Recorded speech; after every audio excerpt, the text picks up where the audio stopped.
I'm Dwight Gow and you're watching Newcastle Fan TV. Right, I've got Kyle with us from the Facebook group. We're down in the quayside, as you already know. You've seen a couple of videos already. And we're just going to be having a chat about, Rafa Benitez, because you've seen my face quite a lot the last few weeks. I thought, let's get some other group on as well here. You get mine. Yeah, I get yours, because, there's more than just me at Newcastle Fans TV. There is 10 of us. Rafa Benitez. So first of all, how much money, Kyle, does he really need to invest in this squad for us to jump up a level? 60-80 million, I think definitely. Because in my opinion, I think quality, when you add quality to the squad, I think for me, you keep your depth players that are depth core players that try hard and give everything for the team, like your Richie and your Lascelles and your John Shelby and your Diarmi in the midfield. But for me, 60-80 million, I think you need to add a centre forward that can score goals, definitely 10 to 20 a season, a number 10, someone who can pass the ball, create.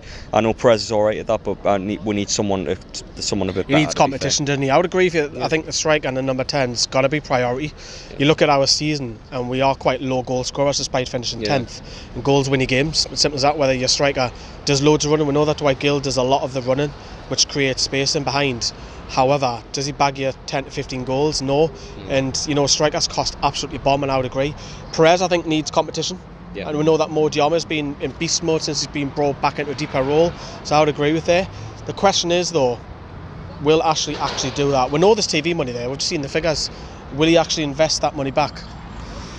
Well, you'd hope so. There's got to be a hope there, because he has done it in the past. He did it for Steve McLaren when he was in charge. He gave him 85 million, but sadly McLaren wasted that money and he spent it on like Zatovan, who didn't work out, Saive, who didn't work out.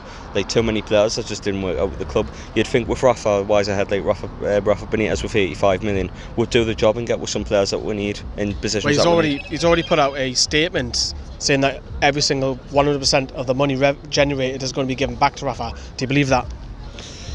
You've got to. No, to be honest, because he lied about it last summer. But then again, they've just released the figures from like the number of the spreadsheets, the accounts are more down. So they might not. He might have been telling the truth and saying there wasn't much money to spend. But there's hope there that with the Premier League money and everything like that we'll go off and finish in 10th. You've got to hope. We've just got to hope that. Let me. I don't want to sound too negative, but let me put it on the worst case scenario that Ashley doesn't invest. What happens with Rafa? He's only got 12 months left. You know that, this big talk about him signing a potential new contract depends on his money. Not just this window, probably talking about the January the year after. It's massive in it that he gets the money, because then Rafa signs. Oh, it's a huge window for Newcastle, no doubt, because it's literally a case, if he doesn't invest, Rafa doesn't stay at the club. If he does invest, Rafa will sign a contract and he will stay at the club. So it's a huge window for Newcastle. I think I'm not too fussed about January, because I think this summer I'll tell you what is going on with January. If we don't invest, we'll not say anything in January unless we're in the relegation zone where he'll buy a mixed bag from France again, or he will invest and there'll be a steady progression, and it'll keep Rafa happy and keep him here to stay. I think you're alright. He's got to invest, because if Mike Ashley doesn't invest, Rafa's using this as leverage. He's a very political man and he will use this. We know that West Ham are sniffing. We know that Napoli have been sniffing of late as well. I think you have to, otherwise we're risking losing a world-class manager. And you might bring in someone like a Dave Bassett or somebody next on our board. But let's just say he doesn't invest, but we have a new owner that comes in. We know that there's TV money there. We know that the price is ridiculous. I mean, how much should Newcastle really go for price-wise?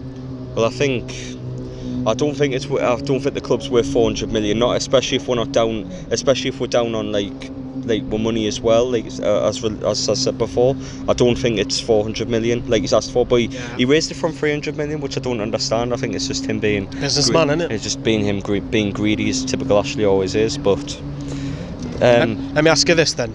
Who would you prefer, Mike Ashley or Amanda Staveley? Amanda Staveley. Well, you would, because we know that Mike Ashley doesn't put any money in the club.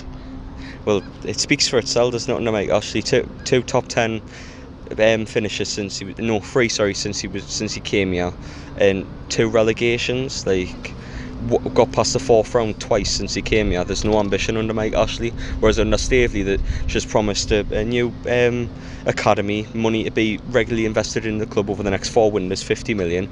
There's like a long-term plan under Staveley, whereas under Mike Ashley it's not, and it never will be. And part of that deal that Staveley comes in is that Rafa has to be manager.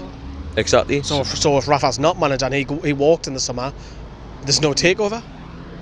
It's crucial that he signs it and money's invested. That's what it's all down to, isn't it? Well, she did say Rafa Benitez is pivotal in the takeover, so Rafa has to stay, doesn't he, to make sure that happens and make sure Newcastle get the owner, the one pushing forward. Well, question is though, will she come back in? Because she's come out and publicly said, don't like dealing with this man. I did put a bid in. A bit of war words with the two companies. Yeah. Do you think she'll come back? If she wants the club, she'll get it done. Like, I know. See, I agreed with that, and I got criticised for that and saying it's just dilly-dallying. If you pay an extra 50 million over the top, so what? You go and get that club. Well, the thing is, the problem that held the deal back last time was the relegation clause, and when Newcastle were on a 7-game losing streak at the time, and one thought Newcastle might just go down, and now Newcastle are 10th in the Premier League and there's something to go on, something to push forward with. It might not be a haggling point anymore. They might actually be able to get a deal done now. Hopefully we do get rid of Mike Ashley. Whether that remains to be seen, we'll have to see. I mean, for me personally, I've already got a record and said if Amanda Staveley really wanted the club, she would go out and get it. Yes, you're paying over the odds, but go and get it.